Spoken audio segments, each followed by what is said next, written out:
Welcome back to the Relationship Whisperer Show with Miss Dragonfly, where we discuss all things relationships with the aim to make marriage great again. Now, today we have a very exciting show. Not only will I be looking at some charts, namely Julian Assange and Kate Middleton. Yes, those two that have been in the news, though for completely different reasons. I mean, Julian Assange, as we know, has been the subject of issues for years now. And Kate Middleton is someone that's had issues this year. So we'll check in on them by having a look at their birth charts. Well, I will, to get a grasp behind the scenes of what's really happening and helping us to make sense of all the stuff that's been happening with them. And then I will go through some articles that have been in the news regarding relationships, of course. So a big variety there, plenty for us to go through as well. And I have to say, plenty of very interesting things to go through. So without further ado, I will get moving. Now, if you're not aware by now that besides doing relationships, I also do astrology and astrology chart readings. And those two do, a lot of people will not realize that those two things actually go hand in hand, because the astrology charts and the readings establish and say who we are and what we need. And so that is also very important when you're looking for a partner as to what partner would be suitable for you. And astrology will take it a step even further by allowing us to know how that partner will affect us, how much of it affects us and our life, which areas of our life, and whether or not it is good or bad. So it is very much linked together and very useful in terms of relationships. Not only, knowing whether or not that person really is who they say they are, but also would be naturally compatible to us, and so forth, and whether or not they would be good for us. So that's also a reason why if you're meeting someone, with a reading, you know straight away whether or not they're actually compatible with you naturally, and going behind any mask or any performance that they might put on to, I guess, please you and get the relationship going, only for later on when the mask comes off, as it inevitably will, because we can't, if something is not natural to us, we can't keep it up. And if we can't keep it up, one day, sooner or later, we'll have to stop doing it and revert back to being ourselves. So then basically it seems like the mask has slipped off. So I encourage people not to pretend to be something that they're not, just to please a potential partner or make a relationship work. Because at the end of the day, if nothing else, we can only ever be happy if we're able to be ourselves. Okay? And astrology does that as well. And so that is why my show is both on relationships with astrology as well. And part of that, I guess a lot of people can relate to, well, unless it's just for themselves. The other thing that people want to know is celebrities, what's really happening behind the scenes with that. Because we only know what they show us and what's been allowed to be leaked out and made public. So there's a public persona and there's a private persona, which isn't always the same. And quite often than not, it's not the same, because it's these people in the public eye, they would control the image and what the image looks like to us. So we never really know what they're really like. And we never really know what the full story is behind the scenes. And so that's why why I use astrology to help us look behind the scenes and see what's really going on. So, look, some people might say, oh, that's breaching people's privacy and these are private information. But remember, these people are public figures, okay? They're public figures, and therefore they are fair game for people gossiping and commenting, as you see people all in the news doing commenting and discussing these public figures. Though they don't do that with private individuals. So it's different. So once they are a public figure, they're basically fair game. So it's fair game for us to be discussing about their charts as well, even though it might seem private. But everything that is looked at is based on publicly available information, such as their date of birth. All the date of births that I will be using to do the readings are publicly available dates of births. So there you go.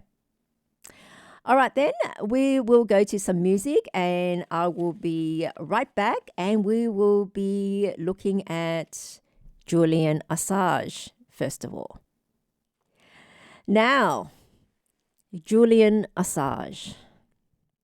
In case people don't really know, I mean, most people would have an idea about him because he's been in the news over the last few years quite a bit. And a reminder that he is an Australian. He's born in Townsville, Queensland, in Australia, and he's made a name for himself by creating the website called WikiLeaks, which is basically, as the name suggests, leaking information, most commonly government information and what they do information, which governments have been very uncomfortable with the public knowing about what they do. Okay, and apparently, I don't know, I've never really been, actually I never been on WikiLeaks.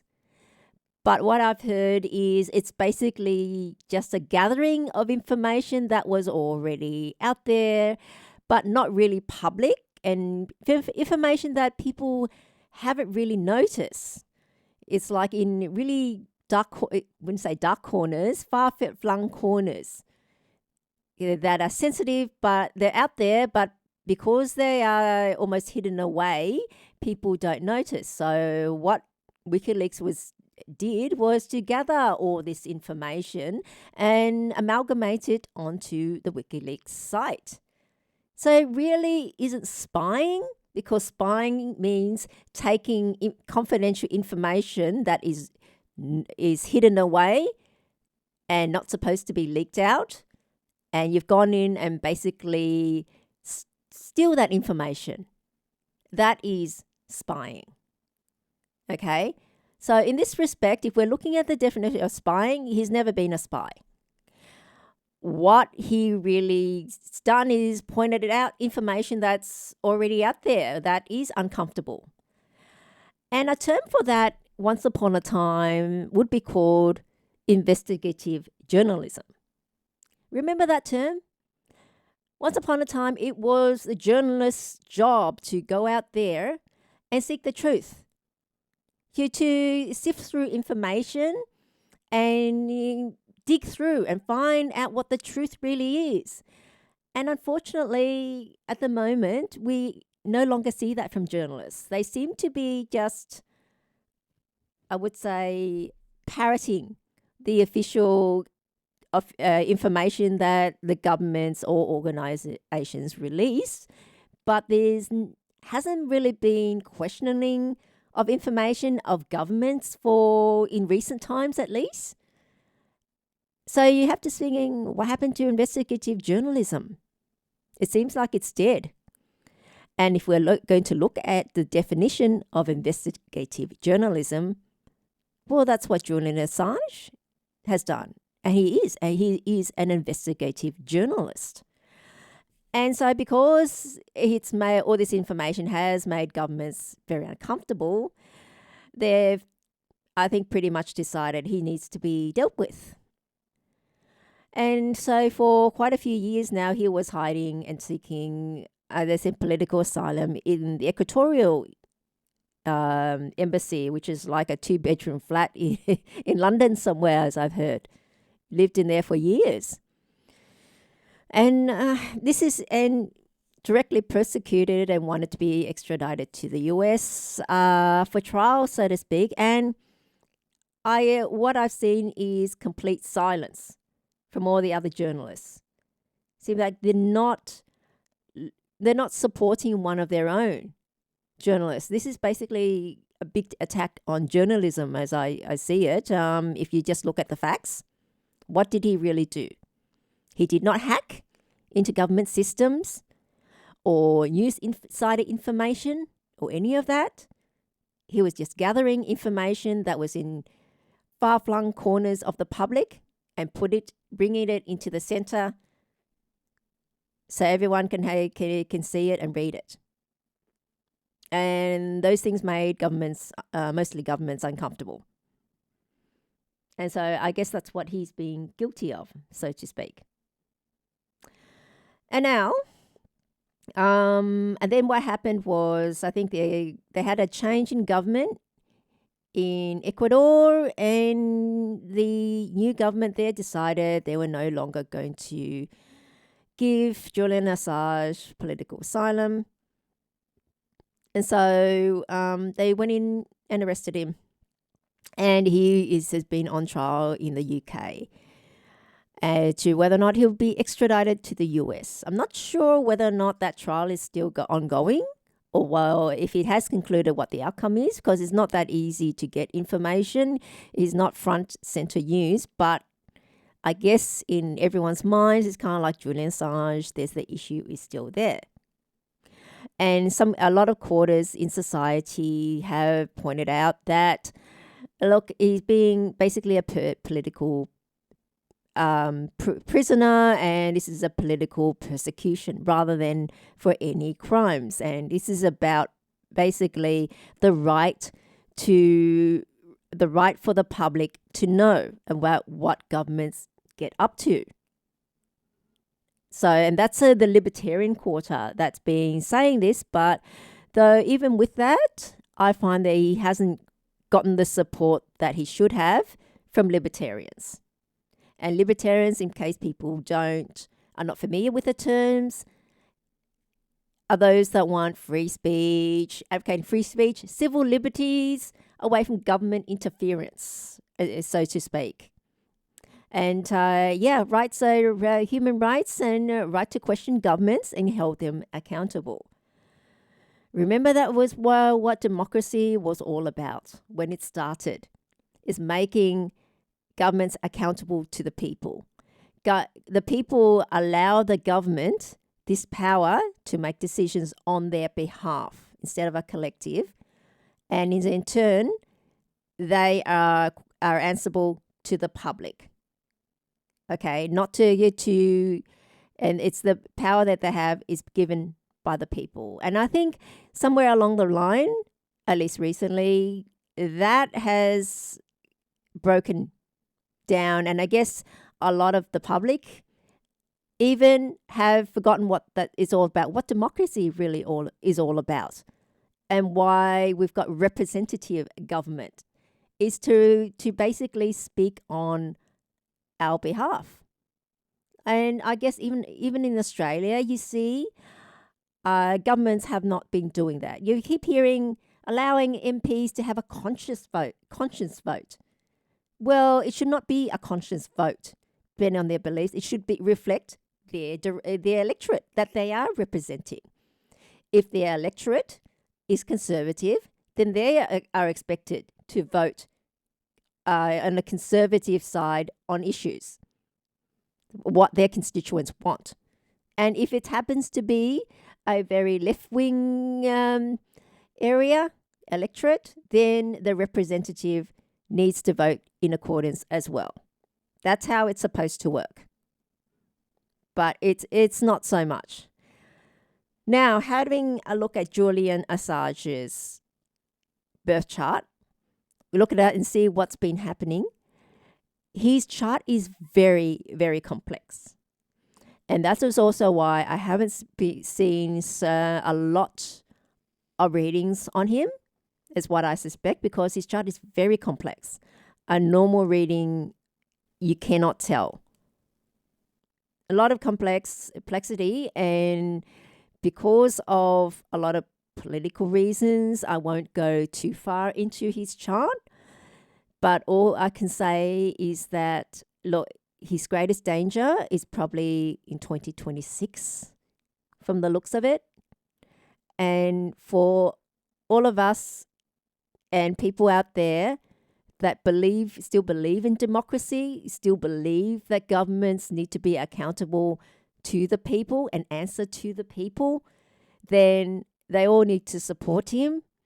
And that even means putting prayers out for him, if that's what people believe that would help him, that he needs prayers to do that.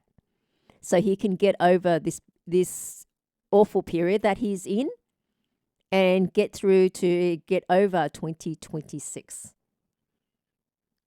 That is the biggest danger for him, is 2026. So if people believe in free speech and believe in, I guess, making a point, it's a matter of principle that the people need to know what governments are doing, and investigative journalism, because if we really look at it, he's only amalgamated information that's already out there rather than spying or hacking. I mean, you never heard that he's spied or hacked into any government, have you? And if you do that, that would be a crime. But it hasn't been. It didn't do that, so therefore he's not a criminal. Unless if you think that criticizing the government and pointing things out that they've done is criminal, or embarrass the government is a criminal act, then he's a criminal. But then that kind of like sounds like an oppressive regime, government regime, even communists. Well, oppressive governments is what you usually find in communist countries. And I think a lot of people that have lived in communist countries will attest to you that it's a very bad form of government. That's why which is really strange. And then they flee to the West seeking liberty. And then now they find that the West is turning into what they escape. All these people that have never lived through communism embrace and think it's great. At least what I've seen on the left side, progressively and pro-communism and socialism, which is also more fascism. So going back to Julian Assange, look, is going to have it really tough in 2026. So if people want him to get over it, support him and pray for him so he'll get through that. And look, if he manages to make it past 2030, then he'll be fine. That dark period would be over for him. But it's 6 years from now to then. So during this time, he needs the support, whatever support he can get to get over that, to get through this time. So unfortunately, not that good a time for him. For supporters of Julian, I wish I had better news, but it does not look good at this stage. Okay? So all we can do is hope. I guess people want to support him can also sign petitions and lobby governments and organizations, I guess non-profit organizations that any out there that are still helping him to get through. Lobby that and I guess pray for him. So that's all I guess we can do at the moment, being the general public. Those who are in a much better position in society, suppose with money, can help him financially with his legal costs, so to speak. But in terms of the public, well, all we can do is support and pray for him at this stage and hope he gets through this dark period in his life, and I guess it's also a dark period, you can say, in our society if questioning governments have now become a crime. And to that, we'll go to some music and we'll be right back. Now, someone else that's been in the news a lot is Kate Middleton. Now, in the last show, I did a reading on King Charles, her father-in-law.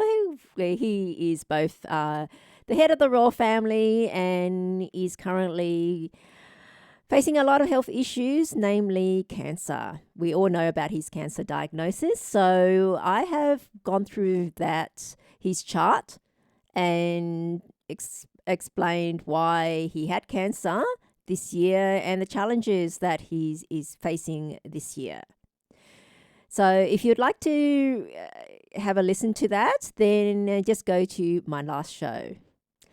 Now, his daughter-in-law, Kate Middleton, the Princess of Wales, is also out of action at the moment with what we've heard was abdominal surgery, which led her to stay in hospital for a few weeks. And after that, we were told she was going to spend a few months recovering, and it won't look like she'll be back to royal duties until after Easter, at least.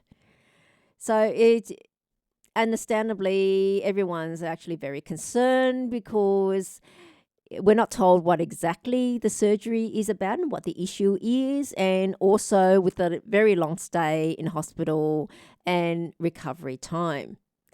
I mean, normally with an abdominal surgery, you'll be out of hospital in a day, maybe a few days at most, especially since it's normally keyhole surgery. But now she's had to stay in for a few weeks, which makes people think that there might have been some complications around the surgery, and it's more complex than just a standard abdominal surgery. So heaps of speculation around what's really going on there. And especially because she's out of action, her husband, Prince William, has also really cut back on his engagements as well, his royal engagements, to support her and look after their children, so to speak. I say so to speak because, look, people with money, and especially royalty as well, they have staff. They have nannies, they have cooks, and so forth to look after the household, even without them being ill, even in the day-to-day. Whereas a common person, everyone else, even if someone is ill, things they still have to soldier on because no one can afford hired help. People can't afford hired help. So have to rely on family and friends to do it, where they are in a very lucky position that they have all this help at their beck and call, so to speak. So which means this speculation. So the big thing about the royal family at the moment is they're really down on numbers with so many people out of action at the moment. But yeah, big speculation as to what's really going on behind the scenes. We haven't really been told. And we can only know what we've been told and what's been officially released. So the other avenue for us is basically to have a look at their astrology charts to figure out what's going on. Now with Kate, having a look at her chart, she is born in 1982. Well, at least this is her publicly available information. She's born in 1982. She is a yin metal rooster on her year. Her month is January, so that's yin metal again, ox. And her day, the 9th, is yang water dragon. And her hour, born at, looks like 6:48. So she is a yin earth rooster on her hour. So those make up her 4 pillars. Now we look at the interactions between them, how they interact. And looking at a chart, she has a lot of support. So she would be seen as what, her parents would have seen her as the child that they were concentrating most of their efforts on, and as evident through when she was dating Prince William.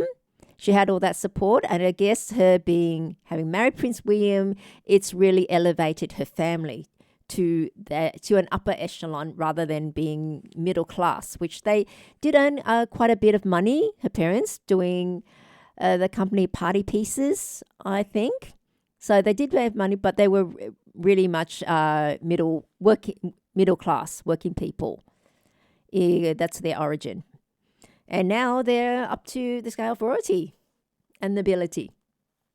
So, yeah, her parents, even though they had 3 children, her family would have been concentrating a lot on her. And looking at a chart, it's a chart of what we would call a Stepford wife.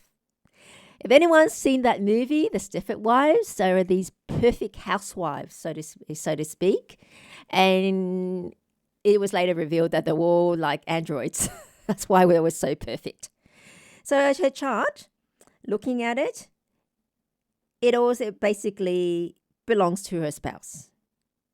I mean, she's got everything. I mean, she's been supported, highly supported. She's got all that resource. So her chart is basically a resource chart, being highly supported. And though it all belongs to her spouse, her husband. Now, remember her spouse palace, her day master is yin water, but what governs her spouse palace, which means her marriage and her love life, so to speak, is the dragon. And this year is the year of the dragon. And so she has 2 dragons in 2024. So what would that mean? 2 husbands? Or competition for her husband? Look, from the chart, there are things outside and there are things internal. And there's a lot of things that are going on behind closed doors that we are not privy to at all. So has Prince William been doing the dirty? Has he? Because, of this issue with her house of spouse at the moment. Though, when the dog month comes around, that will be in October. That's when things will come out. I guess possible leaks as to what's been happening, so to speak.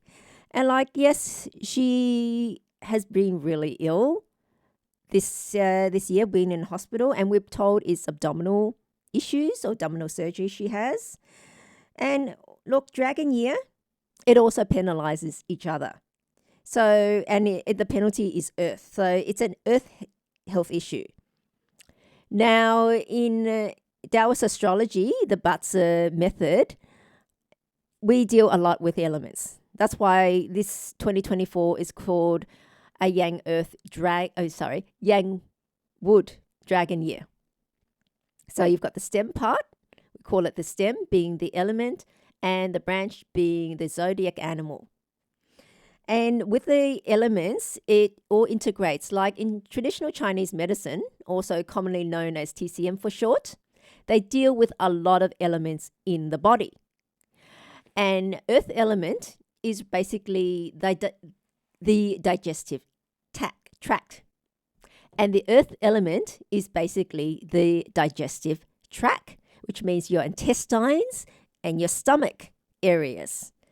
So when she said abdominal surgery, people were thinking, was it really digestive issues, or it could have been reproductive issues because it's abdominal area, that sort of area.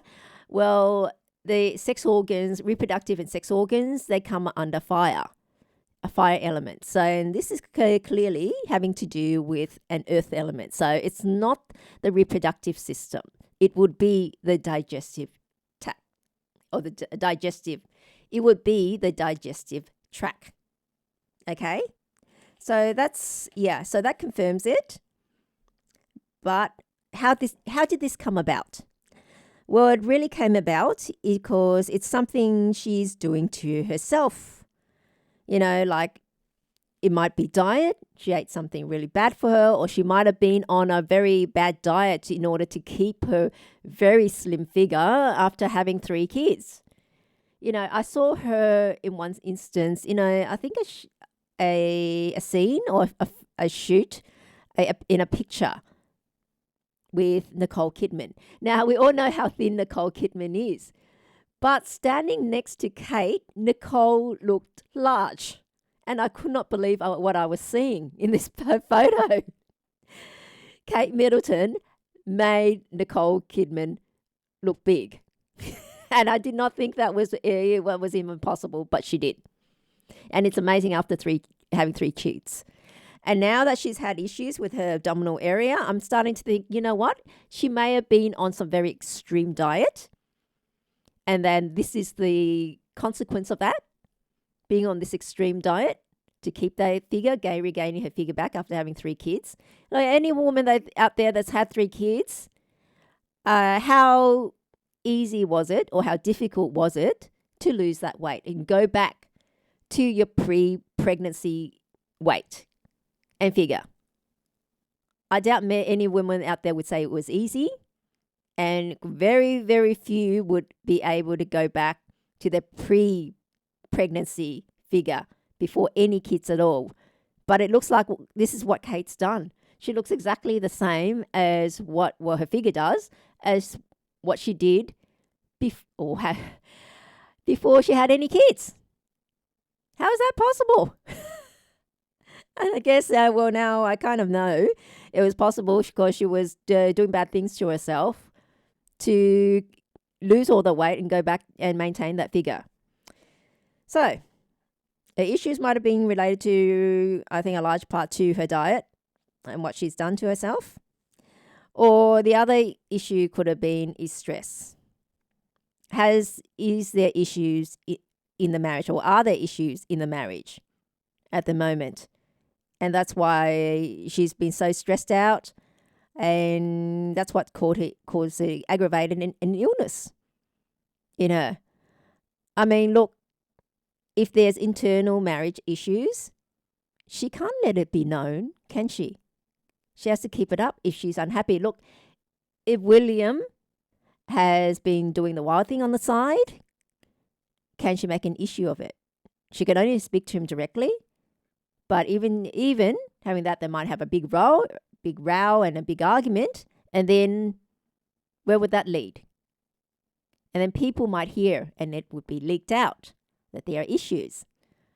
And, can she really divorce him? Or would she even want to divorce him no matter what he does at this stage? Because she's played a very good long game in meeting him and then getting to be his girlfriend for so many years, and then finally marrying and to become a future queen in waiting, literally, and having a heir, an heir, and 2 spares. So she's done a good job in that field. And so is she willing to walk away from all that if William has been playing around? So she's in a quandary. So in a way, yeah, we might see them as being so great and in love or so forth, seem to be such a happy couple, but that's only the outside that we see. We are not privy to what goes on in the background. So those are a lot of issues there. But however, look, regarding her health, it'll be over. This is not a permanent thing. It'll be over in 2025. She'll get over this. So in that respect, that part, we don't have to worry. It'll be over in 2025. But this other issues, her marriage issues, it can be a different story. If she might decide to just look the other way, just take it, endure, look the other way, and keep the status quo and continue. And if that happens, we won't know. But we might hear something about it in October when it's the dog month. As you know, dogs and dragons clash. If you don't already know that, they do clash. So if we're going to hear anything, it'll be in October. So as for Kate, yep, it is a temporary health issue. She will get over it next year. There'll be no issues next year. And we just hope that things are okay. Look, when they did marry, I did do a forecast on their relationship as to the longevity of their marriage. And I did that, and it was posted on my YouTube channel. And so you can go to my YouTube channel and have a look at that reading that I did for them all the way back then. It's all timestamped, so you know that when I actually did it. So have a look if you're for those that are curious. And on that, we'll go to some music and we'll be right back, and I'll discuss a bit more about the royals because they still keep coming up in the news, and especially with the other couple that's causing major issues with the royal family. And I think you know who exactly I mean. So we'll go to some music and we'll be right back. Now the royals. There have been a lot of things happening with them lately. I mean, King Charles, as we know, has been diagnosed with cancer. So he's been out of commission. He's not doing the royal engagements at the moment. And so it's brought to his wife, Queen Camilla, to do duties on his behalf. Now, he's wanted to slim down the monarchy, but a lot of people think he's slimmed it out too much. I mean, at the same time, he's going through his health issues. The Princess of Wales, Kate, is still at home recuperating. I mean, she's had abdominal surgery, a health issue, as we've heard and been told. And she has been out of action, and she will be out of action until at least Easter. So it's a few months from her. And because she's out of action, her husband, Prince William, he has drastically cut back on his royal engagements as well to support her. So that's what we've been told. And so they don't have many left to carry out all those royal engagements. It's really thin and few in between. Now, some people have been wondering, and supposedly we've heard that Prince Harry, the Duke of Sussex, has reached out to his father and said, hey, I can help you out with a few engagements since you're so stuck. So it seems like he wants to get back into the royal fold. Now, a brief overview of what's been happening in case there have been some people that haven't been tuning in. Yes, he married Meghan Markle in the UK in 2018. And then after 2 years, they've decided that due to racism, they can't stay there anymore. And so they left for the US. And they've been based there ever since. And they've signed up to a couple of deals, quite in a hurry. And those deals have mainly been revolved around trashing the royal family, telling us how bad it was in there and how much racism Meghan Markle had to face, especially after that infamous Oprah interview where she stated that there were questions and concerns about the colour of Archie's skin when he was born. So that was pretty much saying racism. And look, I don't know if there really were discussions and concerns, so to speak, people mentioning about the skin color because they wouldn't say who it is, or actually someone else said that it was Charles and Kate. That's what I've heard. And now look at it, even with that, just think about it logically. They were fine with Meghan Markle's skin color. She's a half black woman and she's a mix. And they were fine with that colour, accepted into the fold. Now, Harry is white. He's a ginger. So their son, any child of theirs, would obviously be a colour in between them, and would not be as dark as Meghan. Would only be lighter. So if they were all okay with Meghan's skin colour, why would they have an issue with a child between her and Harry, which will obviously be lighter. That's just logic. So I myself would say that she is just piling it on about the racism, about the colour of her baby that's going to be. I think that's nonsense then. So I'll shoot that down. And then now there've been issues that they've signed up with Netflix with that documentary, and Harry was written a book about his time in the royal family, calling it Spare, where he got, I think, $30 million or something like that. And they lived a high life. And then Meghan had that podcast deal with Spotify where she only produced one season, a couple of episodes. It wasn't that much. And it came out that for the more important guests like Serena Williams, she did the interview, but what was seen as a less important guest, she let her staff interview, and then Meghan just put her voice over in terms of the questions and melded it together. I was saying, look, that's pretty pathetic if you ask me, having that little respect for your guests that you won't even, can't be bothered to appear. Well, anyway, that her series Archetypes, that was what it was called, didn't actually do that well, which is evident why Spotify then dropped her. I mean, cancelled, and she's inked another deal with a far lesser known and far smaller company called, I thought it was Lemonade to begin with. And then I found, the actual word or the name was Lemonada, a podcast. So I guess they'll be happy to bring her on, because before this deal, no one even heard of Lemonada because it was such a small one. And I guess being a big fish in a small pond sits a lot better with her. I guess she gets all the attention then that she would have gotten on Spotify, because there were far bigger stars on Spotify and far longer established ones, such as Joe Rogan.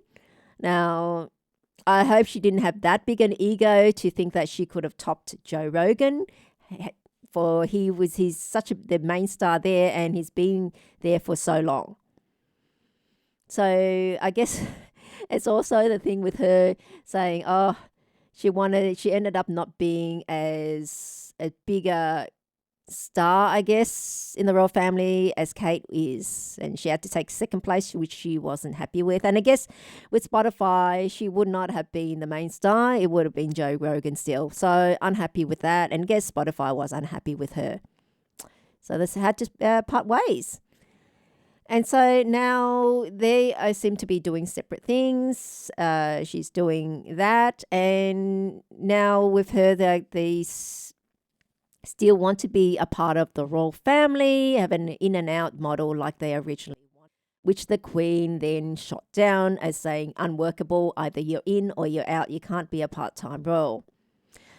But they've recently rebranded their website. At one time, I think they did their website called Success Royal, and the Queen was not happy because part of their agreement and deal, so to speak, for her to exit the royal family is obviously, we heard, they cannot use the HRH, her and His Royal Highness titles, and they cannot use it for commercial reasons. I guess that's one big taboo of the royal family. They cannot commercialize their royal status. But this is what they seem to have done. Well, in the beginning, their website was going to be Success Royal. That was shot down by the Queen. And now they rebranded it and calling it Sussex.com. However, they've got their royal emblems on there as well. And they stated their titles there. I don't know why, just like a lot of other people, why they still insist on using and pushing their royal titles left, right and centre, where they keep saying they don't need or don't want to be part of that royal establishment. And it was pretty obvious that Meghan hates the royal family. To this day, to her, that was not her family. I mean, she is not a family-orientated person at all. I mean, if you look at their wedding, who on her side turned up or was invited? It was just her mother. Now, people say that, oh, because she's had issues with her dad for years and her dad's side of the family. Fair enough if that's the case. But what about her mother's side then? How come it was only her mother on her mother's side that turned up? Her mother surely had family. She surely would have had at least cousins, or so to speak. You know, if not uncles and so forth. I didn't have a look much about her mother's side and what relation she had, but I'm pretty sure she would not be the only one on her mother's side. So I guess from that, people do, it can tell a lot about people. I've gone past the point of just going on what people say. You can't really go on what people say. You have to look on their actions, what people do. And sewing on that, all the way back then on their wedding, I remember that it just did not feel right. Something was off. So I actually did a reading on Meghan and Harry's marriage.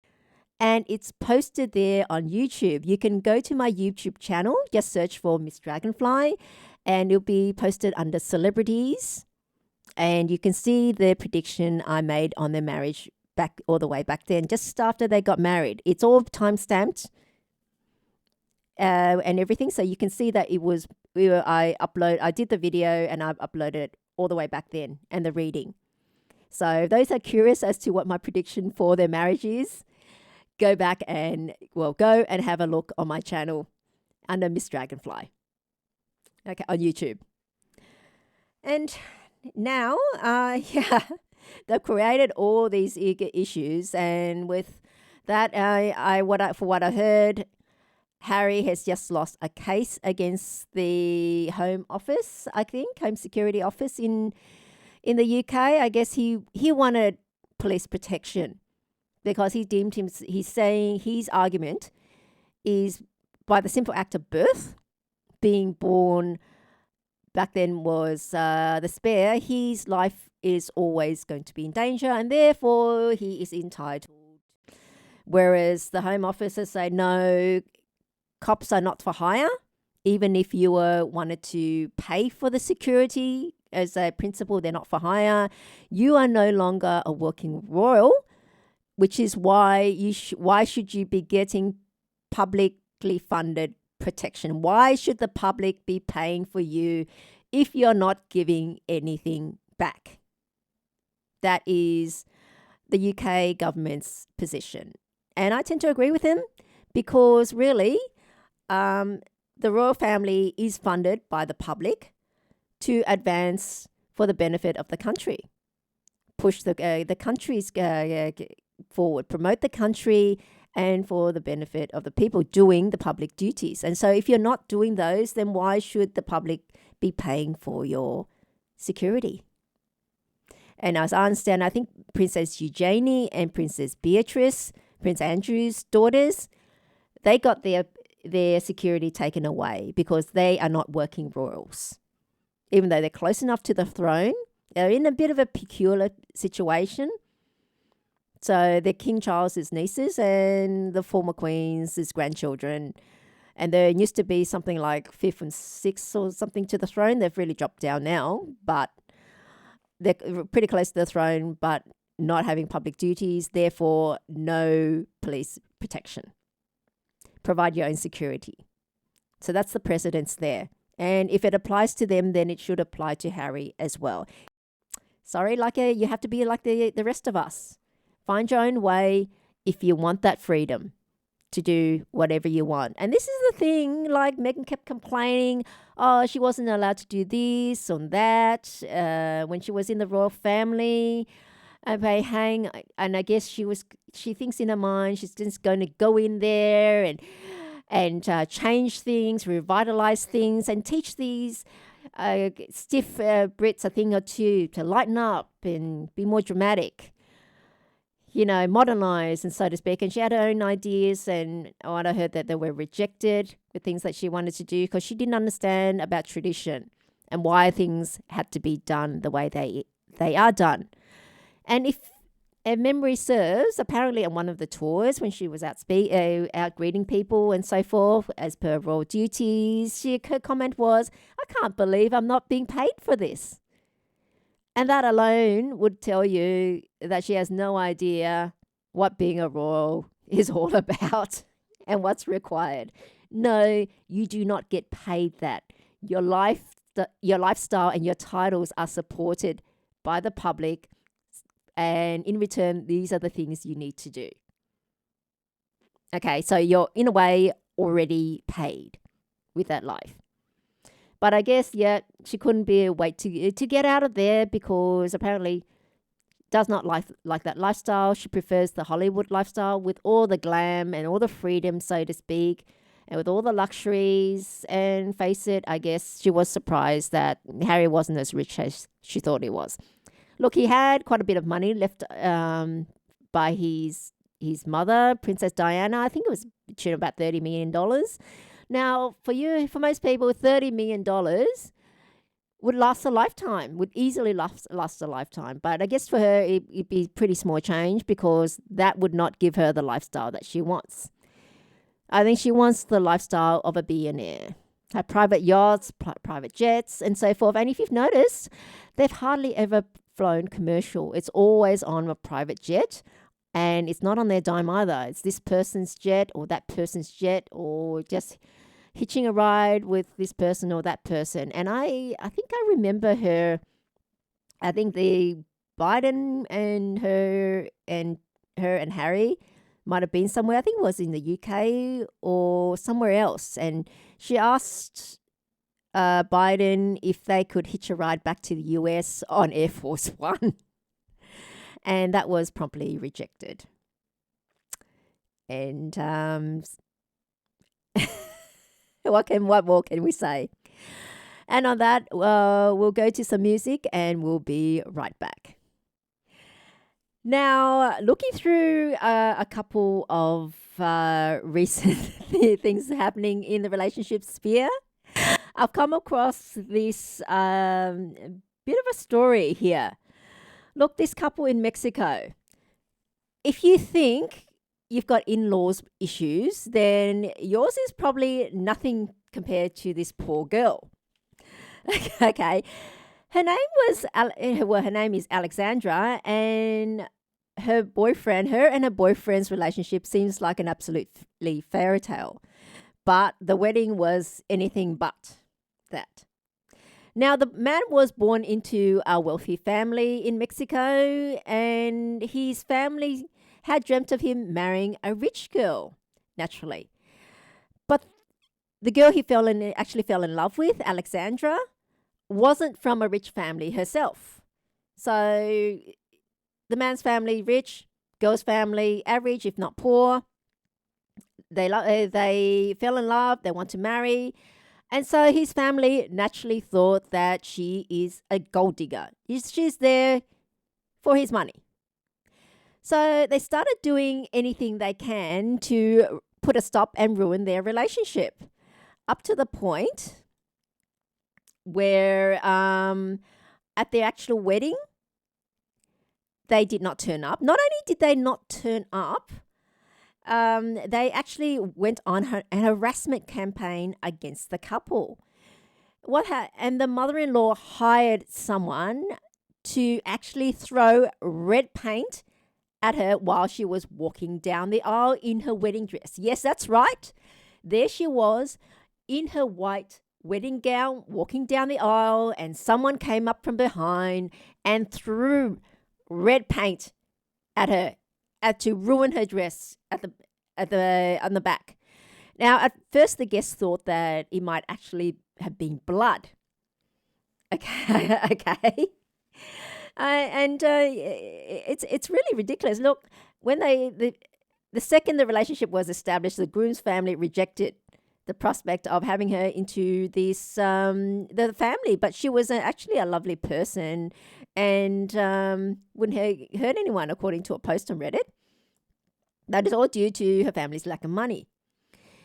So, yeah, apparently before she had been determined to prove herself as being anything other than a gold digger, Yeah, she ignored the constant complaints from his side of the family. And look, even before the wedding, upon hearing the news of the son's engagement, the mother-in-law, she faked a heart attack. And she blamed the couple for her ill health and demanded her son cover all of her medical costs.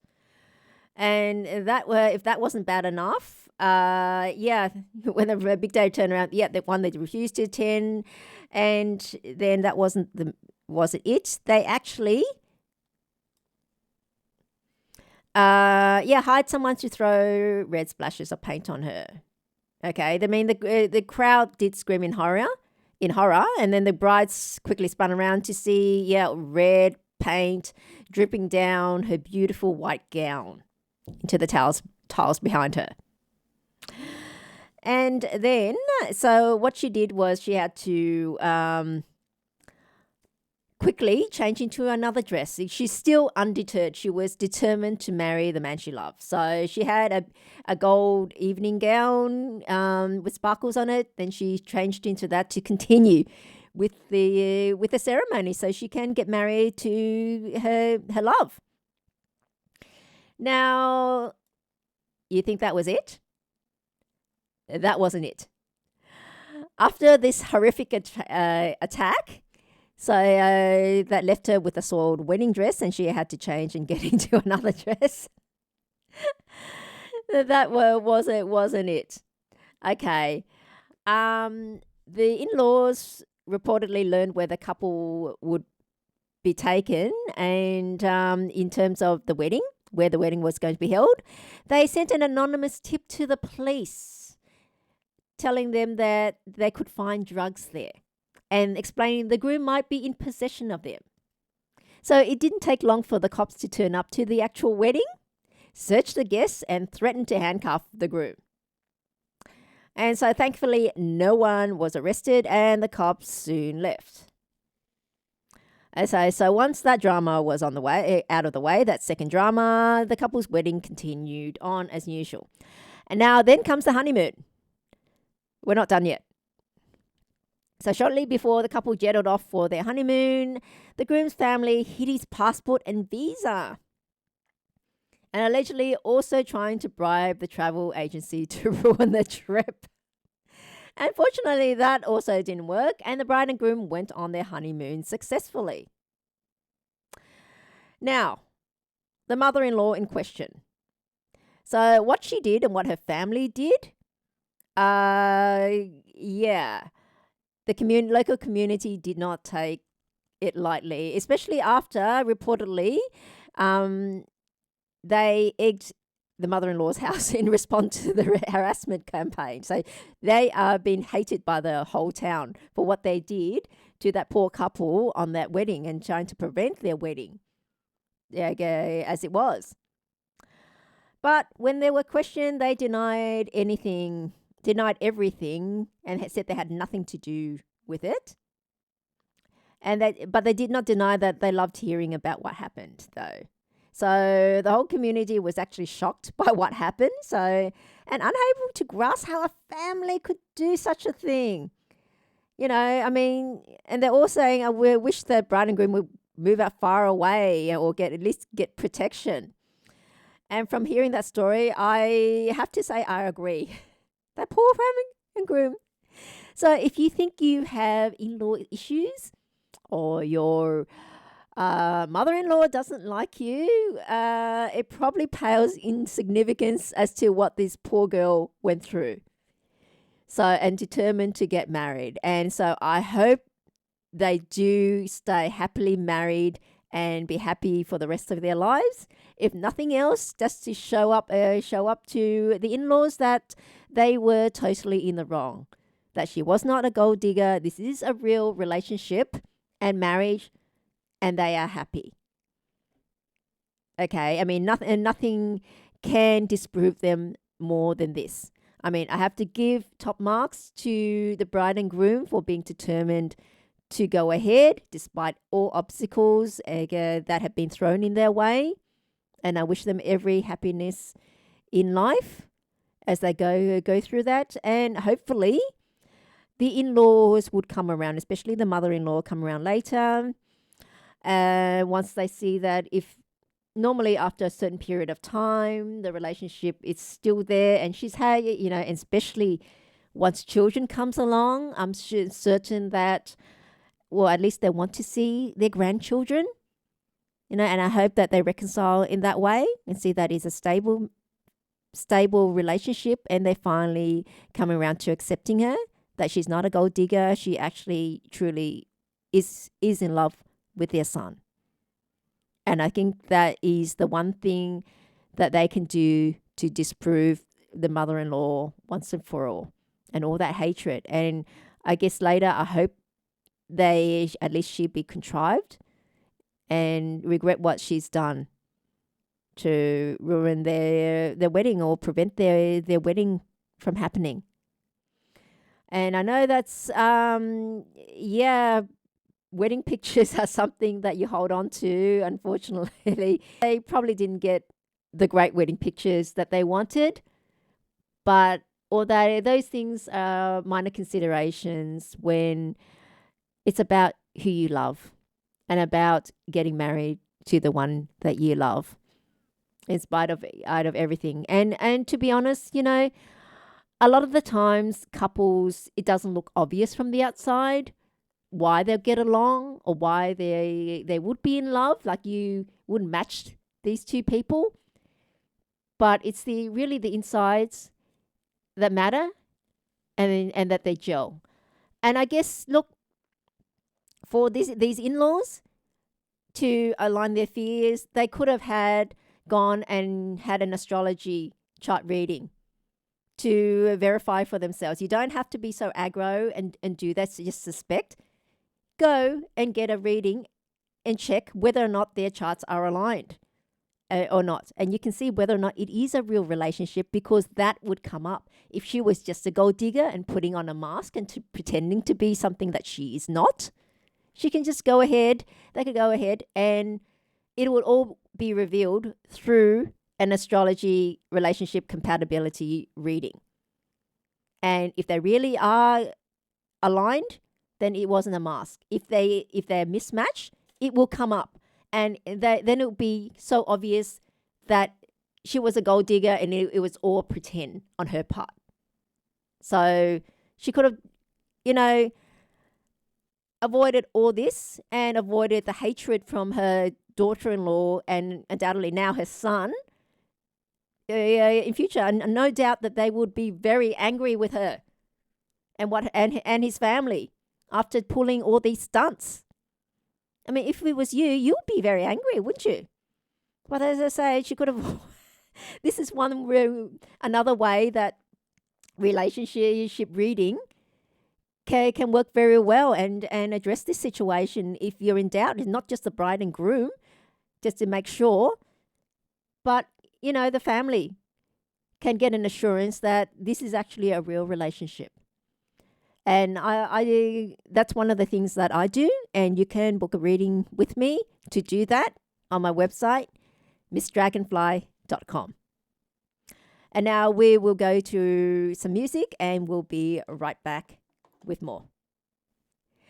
Now, I'll come across another article called "I cancelled on a date as he was on the way to pick me up. This text was a major red flag." So she's a London woman, and she posted on her TikTok channel a video of explaining why she cancelled her date while he was on the way to pick her up. She says, "I'm in shock and I need to tell people what just happened," the London woman said in her video, which garnered over 4.5 million views since being posted. "I'm dressed to get dinner tonight and this man is on his way and he's booked dinner and he's coming to pick me up. When he was just 30 minutes from her house, she said her date sent her the following text. All right, you shallow bitch, don't judge my car. I've had it since I was 18 and no one has a car in London. Did you kind of hear that right? Read that right? I can't believe it. The man's disrespect was appalling to her, especially since they were just getting to know each other. He is a 30-plus man who has a normal career. We barely have a friendly relationship. It's only our second time getting dinner together, she said. And she said even if they've known each other for longer, she would have felt uncomfortable still. I barely call my friends swear words, she said. Unsure of what to do, she reached out to her younger brother, who advised her to cancel on her date. She initially felt bad about cancelling because he was already on his way, but she decided not to go anyhow. Then I thought to myself, this is not okay for me, and these are my standards. I don't want to get together with someone that can just call me whatever they want, she said. When her date arrived, she told him the date was off, and he left. But not without calling her to complain about being rude before hanging up on her when she told him how she felt. He later changed his tune and sent her a long-ass apology 10 minutes later.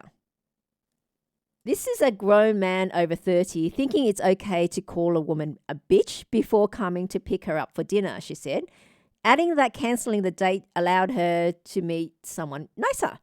You know what? When one door closes, another opens, because another sweet boy is planning the next date for us. The moral of the story is, don't be afraid to cut people off on the first go, because what the hell? And commentators, people that commented on the videos, applauded her for standing up for herself and setting healthy standards. He just decided to hand you a red flag on a platter right there and then, one person said. If he's okay with calling you that as a joke, imagine what he'll be okay with calling you in an argument. Dodged a bullet, another commented. Wow, the way he was feeling insecure, and instead of working through it, he projected it onto you. Emotionally inept, a third wrote. Now, do you agree with what she did? Cancelled. Well, I personally do agree, because, hey, look, this is very early in the dating game. Look, it's one thing to start calling someone you're dating names. That's not okay either. You know, and calling bitch or whatever. But it's something entirely when you're just starting to get to know someone, and you think when in the initial stages, when you want that relationship, when you're trying to build up the relationship and want it, you are going to be putting your best effort forwards, your best foot forwards to try to convince the other person that it's a good thing being with me. I'm a good catch. Yeah, you know, this is it's good to have a relationship with me. So that's why people, if they're not already, they should be on their best behavior, especially on the first date, if not the first few dates. You're trying to present a good impression of what you are, as you're trying to get to know the other person, so things are neutral until you find what the other person's comfortable with. And I wouldn't think calling someone bitch on a second date is the way to go. If he's fine with, like, I agree with one of the comments here. If he's fine with calling her bitch right on the second date, imagine what he'll be calling her when they are in a relationship together. So, yes, I do agree that she's probably dodged a very big bullet there. And because someone like that, especially, like, he's in his 30s, so he's over the juvenile stage, so he should know better. He's had some life experience under his belt. He should be quite mature in his 30s at that age. If he's not, by calling him this, he just shows his very his immaturity. And for that, very difficult to have a relationship with someone who's immature. because they are not going to be able to understand nuances and things about people interaction and what's expected of you and expectations of being a relationship. But that's a whole different kettle of fish for another day that I'll get into that. So on this, we'll go to some music and be right back. Now we've come to the end of our show now, and I hope everyone's enjoyed the show. To recap, yes, I do look at celebrities that have been in the news and do a reading on them just to find out because what's actually been happening behind the background, because that's what astrology can do. It can reveal to us the truth. Okay?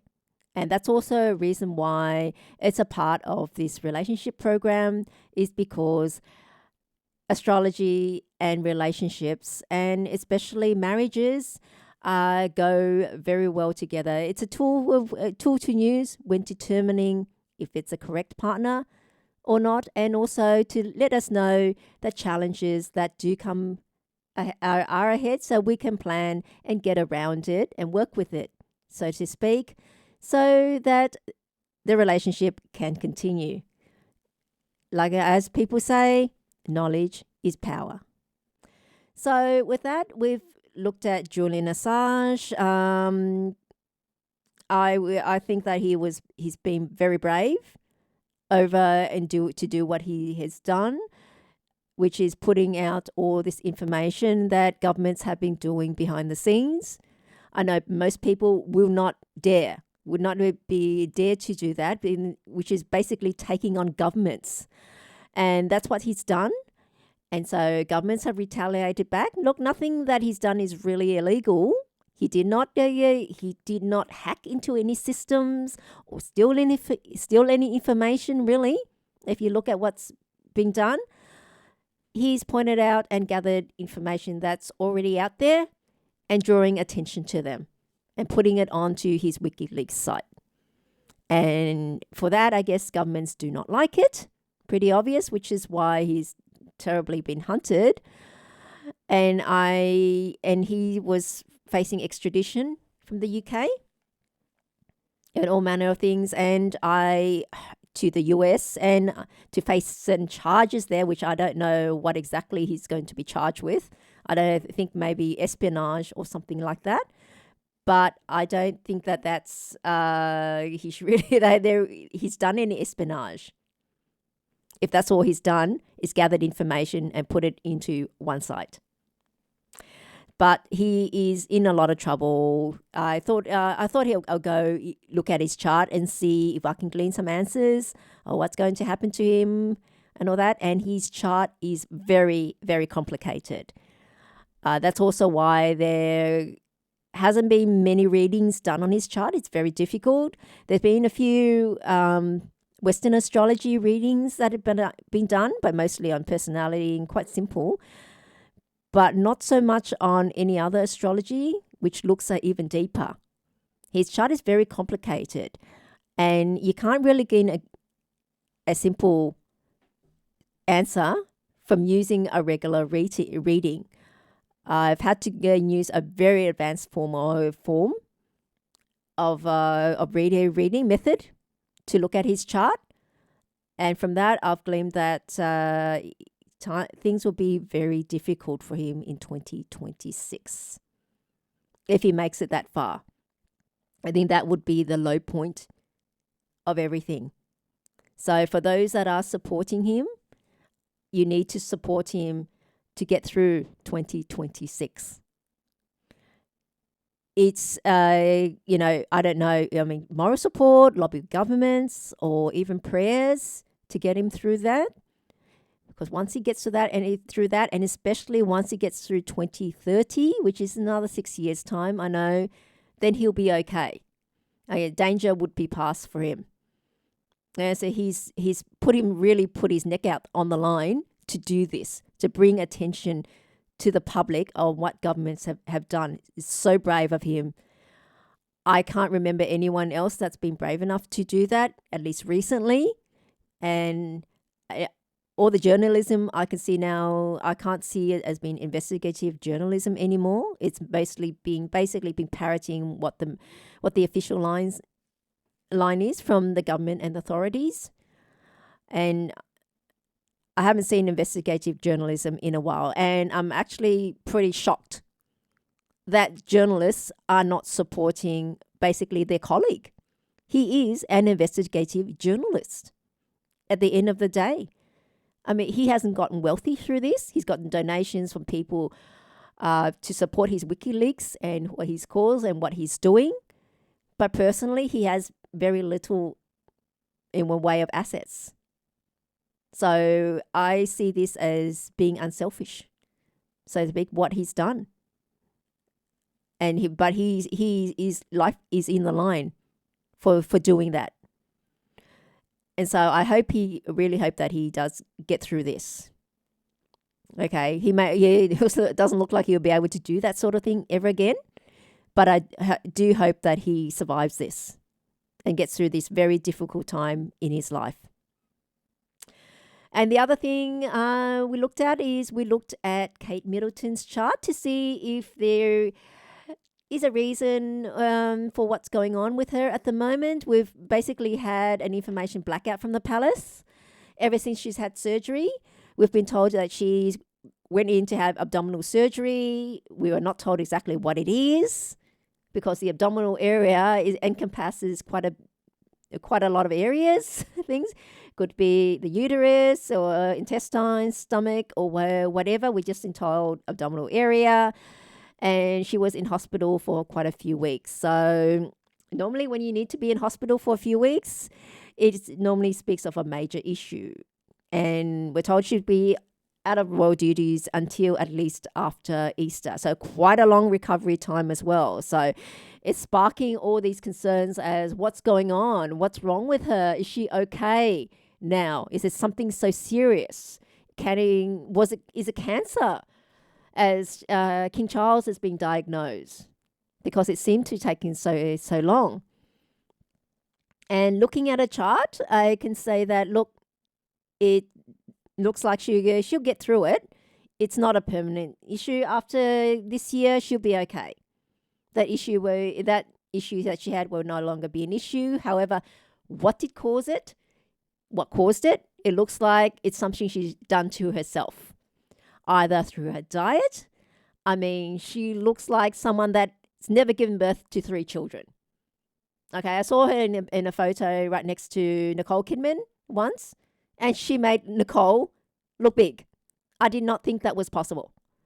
So she must have been on a very bad diet, in so to speak, to get herself to that weight, go back to that weight and maintain it. Or she might have taken some weight loss drugs or whatever drugs to keep herself in that figure. And I know she realizes she has to, because she's constantly in the public eye. And she's seen as an asset of the royal family. So she needs to keep up the appearance for appearance sakes. But also to me, looking at a chart, seems to be a lot more going on behind the scenes than what's been let on. There's a public persona and there's a private one, which is very common with a lot of celebrities. Of course, you're only allowed to see what they allowed you to see. Lots of things going on in the background. Or maybe she's been stressed over William, and that's caused it as well. And because it looks like there's issues, especially with this dragon doubling up, and she's got dragon in her spouse palace as well. Maybe she's competing for her husband. Maybe there's another woman somewhere. We don't know. But something definitely is going on. And if there is another woman there, can she really leave the marriage? Because even if she gets a payout, it will cost her a lot in terms of she losing the status, her children, that sort of thing. She no longer be queen in waiting, as she is literally now. So big questions around there. So all this is throwing a big spanner in the works, and quite a headache for Charles. He has to deal with his own health issue, facing cancer. And as we've heard, he's been active behind the scenes about succession planning. So that does not bode well and what he's thinking. And then one person down in the royal family, out of royal duties. And then you have Kate, the Princess of Wales, also out for months from royal duties. And because she's out, her husband has really cut back on his royal duties and engagements to support her. So you've had pretty much 3 people in the royal family out on a very slimmed down monarchy as what Charles wanted to have, but now it looks like he might have slimmed it down too much because they're spread rather thin.